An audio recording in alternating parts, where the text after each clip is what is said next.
तो इस तरह से हम 2.1 पे आ जाते हैं। टॉपिक है France becomes a constitutional monarchy. लगभग कॉन्स्टिट्यूशनल मोनार्की तो वो 4 अगस्त 1789 को बन ही गया था, लेकिन जब ऑफिशियली हुआ वो 1791 में हुआ है। ये कॉन्स्टिट्यूशन फाइनल जो ड्राफ्ट रेडी हुआ है वो 1791 तक जाके हुआ। तो लिखा है कि the national assembly completed the draft मतलब मसौदा होता है, मतलब जो ओरिजिनल बुक है, ओरिजिनल जो वर्जन है डॉक्यूमेंट का, उसे ड्राफ्ट कहते हैं। ठीक है, जैसे आपकी बुक है ये, अब ये तो प्रिंटेड है, इसे जो सबसे पहले लिखा गया होगा वो उसका ड्राफ्ट था। तो जो ओरिजिनल कॉपी जो होती है उसे ड्राफ्ट बोलते हैं। तो कॉन्स्टिट्यूशन का जो ड्राफ्ट है वो रेडी होकर तैयार हुआ 1791 में। Its main object was to limit the powers of the monarch. वो तो कॉन्स्टिट्यूशन का एक बेसिक एम होता ही है। These powers, instead of being concentrated in the hands of one person, were now separated and assigned to different institutions. जिस तरह की democratic format आज है ना, इंडिया में है या मोस्टली कंट्रीज़ में जो देखने को मिलती है, जो डिवीज़न ऑफ पावर किया जाता है गवर्नमेंट का, वही ये कह लो कि उस तरह से ही तब कर दिया गया था फ्रांस में। ठीक है, आपको पता ही है कि अमेरिका में ऐसा कर दिया गया था पहले ही, और वही फॉर्मेट इन्होंने अपने यहाँ अपना लिया। और 3 फॉर्मेट आप जानते ही हो, लेजिस्लेचर, एग्जीक्यूटिव और जुडिशरी। 3 ऑर्गन्स गवर्नमेंट के बना दिए। यानी अब king was not the all in all, not all in all, okay, बल्कि 3 हिस्से कर दिए इसे गवर्नमेंट के। जुडिशरी कोई और देखेगा, एग्जीक्यूटिव कोई और देखेगा, और लेजिस्लेचर कोई और देखेगा। इससे क्या फ़ायदा होता है आपको पता ही है, आपने डेमोक्रेटिक चैप्टर में पढ़ा कि इससे एक जो गवर्नमेंट है वो सिंगल पर्सन के कंट्रोल में नहीं होती, और जब सिंगल पर्सन के कंट्रोल में नहीं होती तब जो हेड है वो डिक्टेटर नहीं बन पाता है। सबसे बड़ी फ़ायदा तो इसी का यही है। दूसरा, एक दूसरे को चेक एंड बैलेंस करके रखते हैं। तीनों ऑर्गन्स एक दूसरे का ध्यान रखते हैं, एक दूसरे की पावर को बढ़ने नहीं देते। कॉन्स्टिट्यूशन के दायरे में रहकर काम करे, ये एक दूसरे पर नज़र रखते हैं तीनों ऑर्गन्स। तो ये चेक एंड बैलेंस का भी आप जानते ही हैं। This made France a constitutional monarchy. और तो इस तरह से जो कॉन्स्टिट्यूशन फाइनल हुआ, फ्रांस को कह सकते हो आप ये कॉन्स्टिट्यूशनल मोनार्की बन गई। देखो, मोनार्की 2 तरह की होती है, एब्सोल्यूट मोनार्की और कॉन्स्टिट्यूशनल मोनार्की। एब्सोल्यूट क्या होती है? जब मोनार्क के पास ये तीनों ऑर्गन्स, लेजिस्लेचर, एग्जीक्यूटिव और जुडिशरी, तीनों मोनार्क के कंट्रोल में हो, तीनों का हेड मोनार्क खुद हो, तो उसे कहते हैं एब्सोल्यूट मोनार्की। लेकिन अगर मोनार्क से ऊपर कॉन्स्टिट्यूशन चलता हो, या ये कहें कि मोनार्क भी कॉन्स्टिट्यूशन को फॉलो करता हो, that system of government is called constitutional monarchy. तो ध्यान रखिए, मोनार्की अपने आप में कोई एक प्लेन वर्ड नहीं है, या तो कॉन्स्टिट्यूशनल होती है या फिर एब्सोल्यूट होती है, कोई इन दोनों में से एक तो होगी। ओके, तो केवल मोनार्की नहीं कहते, इन दोनों में से कोई एक वर्ड आपको ऐड करना ही होता है। वो कोई ना कोई सिस्टम दोनों में से होता ही है कहीं ना कहीं। तो इस तरह से आप फिगर 7 देखेंगे तो आपको क्लियर हो जाएगा, अपनी बुक में देख सकते हो। या यहीं भी देख सकते हो अगर आपको क्लियर दिख रहा है। 3 ऑर्गन्स बना दिए, जुडिशरी, एग्जीक्यूटिव और लेजिस्लेचर। अब ये बनती कैसे है, इसका फॉर्मेशन कैसे हो रहा है, जस्ट लुक एट दैट। यहाँ पे देखिए आप, सबसे नीचे के बॉक्स में आपको लिखा है पैसिव सिटीजन्स। पैसिव, वो सिटीजन जिसके पास क्या है, नो वोटिंग राइट्स। सिंपल, जिसके पास वोटिंग राइट नहीं, दैट इज ही और she is called passive citizen. क्योंकि वो एक्टिव है ही नहीं, वो वोटिंग दे रहा है तो एक्टिव कहाँ है। इस तरह से फ्रांस के अंदर 25 से नीचे के तो सभी, समझिए बात को, 25 से नीचे के तो सभी।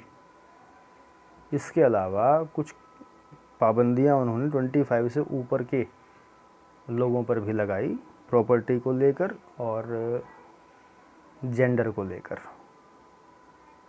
2 रेस्ट्रिक्शन 25 से ऊपर के वो लोगों को भी पर भी लगा दिए गए। जैसे, अच्छा आपको याद है पॉपुलेशन 1979 में कितनी हो चुकी थी, 28 मिलियन, ठीक है, 28 मिलियन हो चुकी थी। अब 28 मिलियन जो पॉपुलेशन है उसका कितना परसेंट, कितने लोग उसमें से एक्टिव होंगे, वो भी बताऊंगा। पहले तो आपने पैसिव सिटीजन समझ लिया। अब पैसिव सिटीजन्स में वुमेन,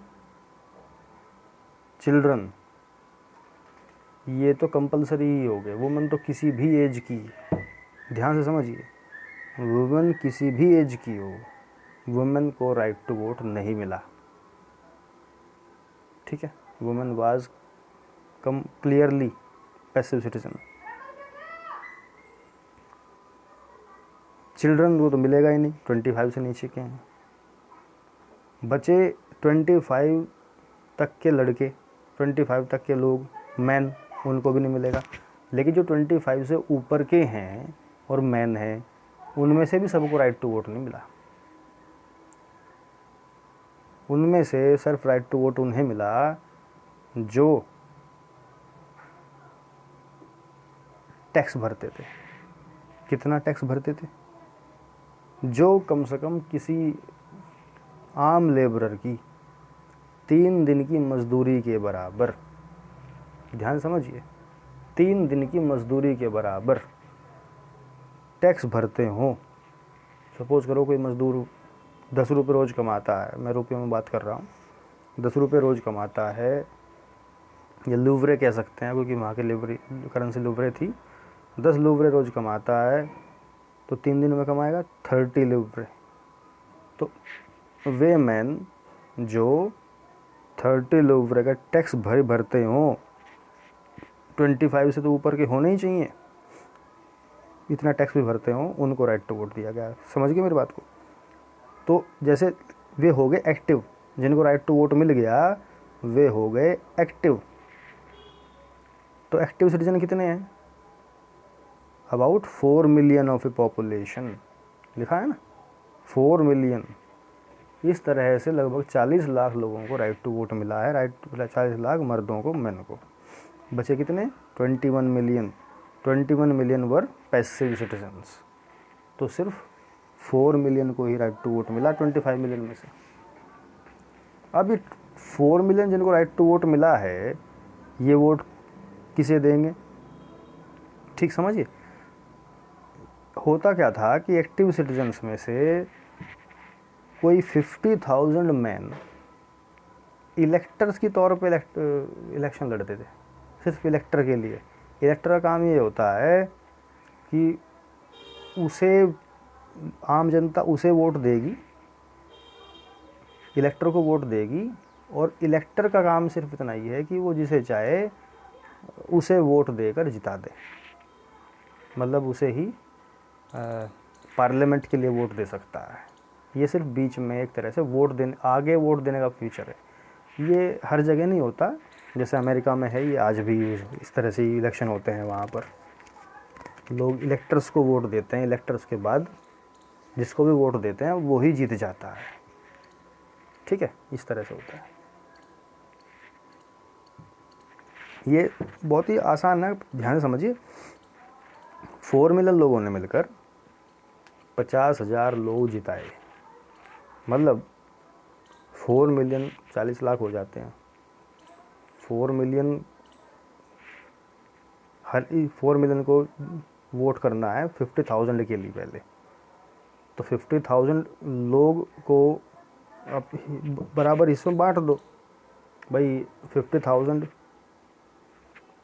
का एक ग्रुप है, तो 40 लाख यानी 80 ग्रुप, 80 ग्रुप बन जाएंगे।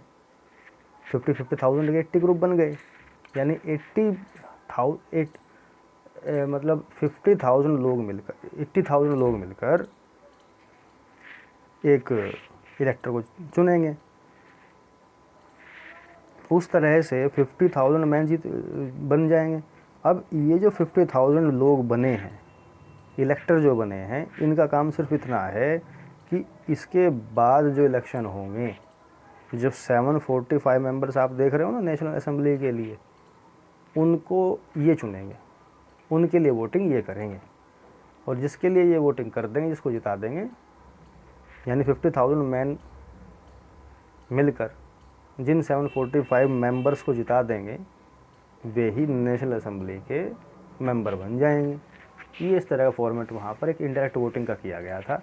इंडिया में तो नहीं होता, इंडिया में तो डायरेक्ट वोटिंग होती है, यानी आम जो एक्टिव सिटीजन्स हैं वे सीधा सीधा नेशनल असेंबली, जैसे इंडिया में जैसे पार्लियामेंट बोलते हैं, उसको उन्हें ही वोट करते हैं। बस यहाँ पर क्या है कि इन्होंने डायरेक्ट वोट ना कराकर इनडायरेक्ट वोटिंग कराई। पहले इलेक्टर्स को इलेक्शन करवाया, इलेक्टर ने जो इलेक्टर बना उसने आगे वोट कर दी, जिसको चाहा उसको ही। तो उनका ये प्रोसीजर उन्होंने बनाया था। तो इन्होंने, मैंने बताया ना आपको कि ये प्रोसीजर है, ये इन्होंने अमेरिका से कॉपी किया था। तो अमेरिका में यही है, आज भी यही है। नेशनल असेंबली में से कुछ लोग मिनिस्टर्स बनते थे, जिनको नेशनल असेंबली कंट्रोल करती थी। ये तो वर्ल्ड वाइड है, पार्लियामेंट ही मिनिस्टर्स को कंट्रोल करती है, और किंग को भी कंट्रोल करती थी। किंग को कंट्रोल करने का मतलब ये है कि कानून बनाने की पावर नेशनल असेंबली के पास है, और उसके अकॉर्डिंग चलने का काम किंग का है। King was like a representative. हालांकि किंग को इन्होंने वीटो दी, वीटो लिखा है ना वर्ड वीटो, वीटो का जस्ट मीनिंग ये होता है कि किंग अगर चाहे तो नेशनल असेंबली के फैसले को चेंज कर सकता है। अगर नेशनल असेंबली किसी लॉ को चाहती है कि पास हो जाए, किंग चाहता है नहीं हो, तो किंग उसे ना करा सकता है। उसी तरह से जिसको नेशनल असेंबली नहीं चाहती, किंग चाहता हो, तो किंग उसे हाँ भी करा सकता है। इसे वीटो कहते हैं। हालांकि फुल वीटो नहीं है, इसमें 1-2 बार ही कर सकता है, हर बार नहीं कर सकता, फिर तो वो फिर से एब्सोल्यूट हो जाएगा, फिर क्या फ़ायदा। तो आई होप आप समझ गए होंगे किस तरह से ये लेजिस्लेचर और एग्जीक्यूटिव बन रहा है। एग्जीक्यूटिव लिखा ना, तो एग्जीक्यूटिव का जनरल मीनिंग यही होता है, जो बॉडी कंट्री की गवर्नमेंट को चलाती है। डेली एक्टिविटी, जो डे टू डे एक्टिविटीज़ होती हैं कंट्री के अंदर सरकार की, उनको जो ऑर्गन परफॉर्म करता है उसको एग्जीक्यूटिव बोलते हैं। तो एग्जीक्यूटिव का हेड किंग है, जो कि फॉर्मल हेड है, और मिनिस्टर्स पार्लियामेंट से आ रहे हैं, यानी नेशनल असेंबली से आ रहे हैं। ठीक है। और ये जुडिशरी का जज है, जो जुडिशरी का चीफ जस्टिस है, उसके लिए इन्होंने प्रोविज़न बनाया कि एक्टिव सिटीजन्स ही डायरेक्ट वोट करके जज को चुनेंगे। आजकल जज नहीं चुना जाता, जज के लिए इलेक्शंस नहीं होते, अपॉइंटमेंट्स होते हैं। इंडिया में जज के लिए इलेक्शंस नहीं होते, एक कॉलेजियम बनता है, मतलब ये इंटरनल वोटिंग कर लेते हैं उसके लिए, आम जनता वोटिंग नहीं करती। तो वो जुडिशरी के से पूछकर, जो पहले जज है कोई, जो ऑलरेडी जो कोई जज है उससे पूछताछ करके उसकी सलाह लेकर वो क्राइटेरिया बना रखा है कि उसके बेसिस पर ही जज बना देते हैं।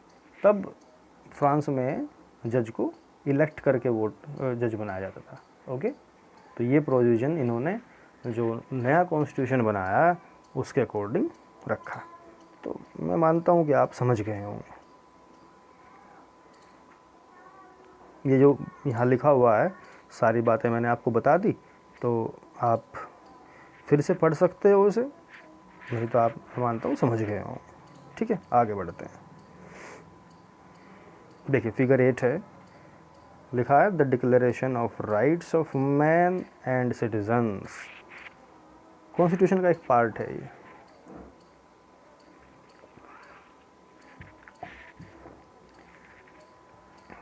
जो कि एक इम्पोर्टेंट पार्ट है। नाम है rights of man and citizens. अब मैं इस बात में आज भी कंफ्यूज्ड हूँ कि जब मैन को ही राइट टू सिटीजन्स राइट्स देने हैं तो फिर सिटीज़न लिखने का मतलब ही क्या है, क्योंकि राइट्स मैन के ही हैं। तो लिखा ना कि rights of man and citizen, ये सिटीज़न ये मैन ही है, वुमेन नहीं है। तो मोस्टली जो राइट्स हैं ये सब मैन के ही हैं, ये बस लिख दिया मैन एंड सिटीज़न। तो वैसे तो ये इस तरह का नहीं है, ये तो सिर्फ पेंटिंग है, लेकिन इसको ये कॉन्स्टिट्यूशन का एक पार्ट है उनके, उसमें राइट्स का हिस्सा है। तो जो कॉन्स्टिट्यूशन बिगेन होता था उनका, स्टार्ट होता था, वो यहीं से होता था। Constitution began with the declaration of rights of man and citizen, rights such as the right to life, freedom of speech, freedom of opinion, equality before law. ये कुछ बेसिक राइट्स हैं जो आज इंडिया में भी मिलते हैं और मोस्टली वर्ल्ड वाइड मिलते हैं। Were established as natural and inalienable rights. इनको क्या दर्जा दिया गया? Natural and इनएलिएबल। नेचुरल और इनएलिएबल कहने का मतलब ये है कि इनको छीना नहीं जा सकता, ये इंसान के नेचुरल राइट्स है, नेचर ने देकर भेजा है। That is they belong to each human being by birth, ठीक है, and could not be taken away. ये मैंने आपको बताया। It was the duty of the state to protect its citizens natural rights.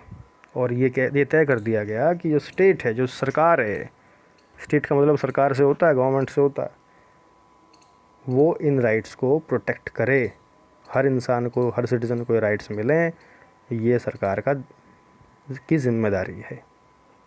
Okay, तो कौन कौन से कुछ राइट्स का जिक्र किया गया है सोर्स सी में। तो सोर्स सी में declaration of rights of man citizen, देखो सारे तो उसमें राइट्स नहीं दिए गए, लेकिन जो इम्पोर्टेंट हैं उनका जिक्र इसमें कर दिया गया है। जैसे फर्स्ट है कि man are born and remain free and equal in rights. Man की बात की कि पुरुष पैदा भी फ्री होता है और रहता भी फ्री है, इसीलिए इक्वल इन राइट्स भी है, हर मैन को ये राइट्स इक्वल मिलेंगे। दूसरा, the aim of every political association is the preservation of the natural and inalienable rights of man. हर पॉलिटिकल एसोसिएशन मतलब कि वहाँ पे पार्टी फॉर्मेशन की इजाज़त दे दी गई ना, भाई इलेक्शन होंगे तभी तो सरकारें बनेंगी, और इलेक्शन के लिए चाहिए पार्टियाँ, पॉलिटिकल पार्टियाँ, उनको पॉलिटिकल एसोसिएशन भी कह सकते हो। तो हर पॉलिटिकल एसोसिएशन का ये एक एम होना चाहिए कि वो मैन के इन राइट्स का प्रोटेक्शन करे, प्रिजर्वेशन करे, जैसे कि liberty, property, security and resistance to operation. Liberty तो आज़ादी होती है, प्रॉपर्टी जो उसके पास मिल्कियत है उसकी, जो उसके पास उसके हक में जो चीज़ें हैं वो प्रॉपर्टी है उसकी, उसका मकान, उसके चीज़ें, उसके जानवर, उसके पास पैसा, वो सब प्रॉपर्टी है। सिक्योरिटी, उसे सुरक्षा मिले, और रेजिस्टेंस टू ऑपरेशन, कि उसके अपने ऊपर हो रहे अत्याचारों का खिलाफ वो बोल सके, ये राइट्स बेसिक माने गए हैं उस time. Third, the source of all sovereignty resides in the nation. Nation में है सारी सॉवरेनिटी, यानी स्वाधीनता जो है वो नेशन के अंदर है। इसका मतलब ये हुआ कि नो ग्रुप और इंडिविजुअल में exercise authority that does not come from people. मतलब यही हुआ इसका कि जो पावर लोगों से देश में आ रही है, जो लोगों ने पावर दी है, उसे कोई ग्रुप या इंडिविजुअल अपनी मर्जी से यूज़ नहीं कर सकता। सिंपल कहने का मतलब ये है कि लोगों की जो पावर है वो कॉन्स्टिट्यूशन में है, और कॉन्स्टिट्यूशन के अकॉर्डिंग ही चलना पड़ेगा।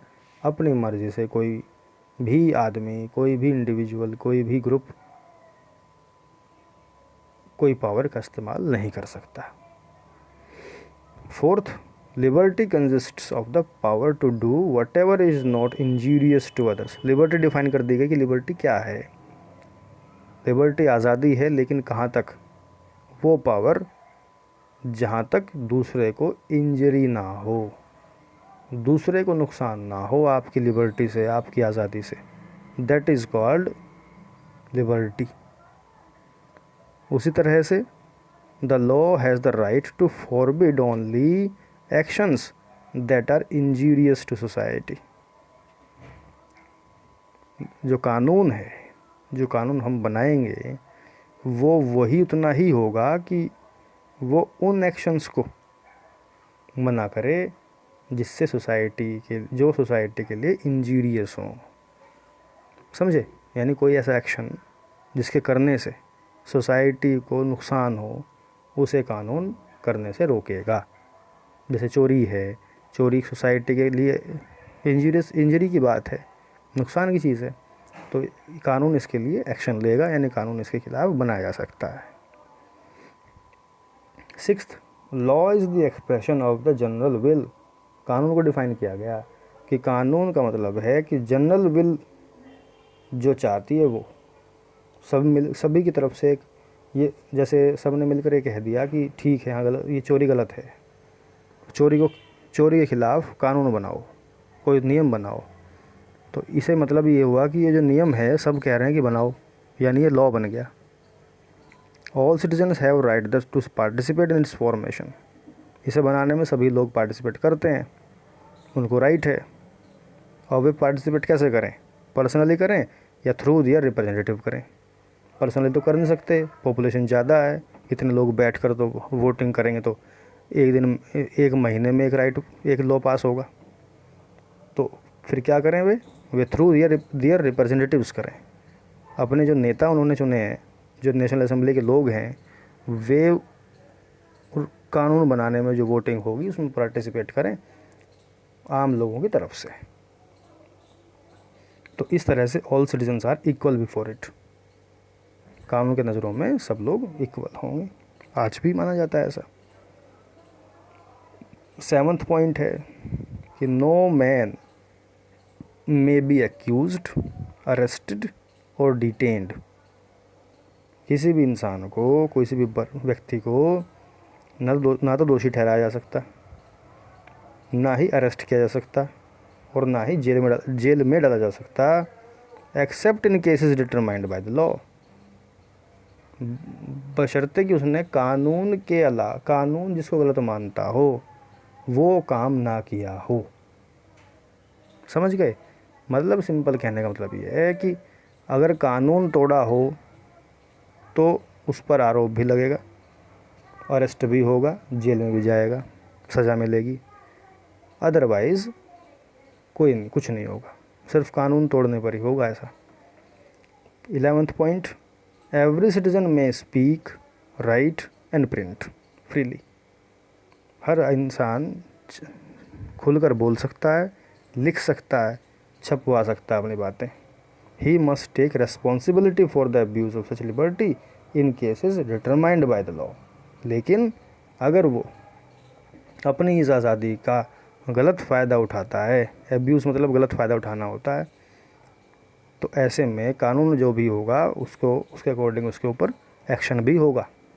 मतलब किसी के खिलाफ़ गलत लिख दिया, किसी को बदनाम करने की कोशिश की लिख कर बोल कर, तो वो फिर ऐसे में उस पर एक्शन भी लिया जाएगा।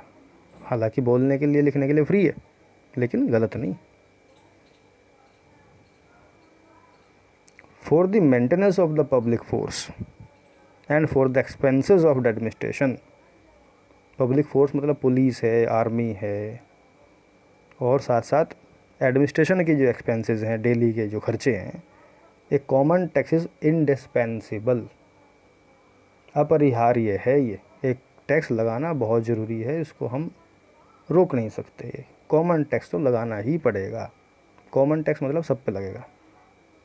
It must be assessed equally on all citizen in proportion to their means. लेकिन जैसा वे कमाई करते हैं उसके अकॉर्डिंग ये टैक्स उन पर लगे, लोगों पर लगेगा। और 17th पॉइंट है कि since property is a sacred and inviolable right,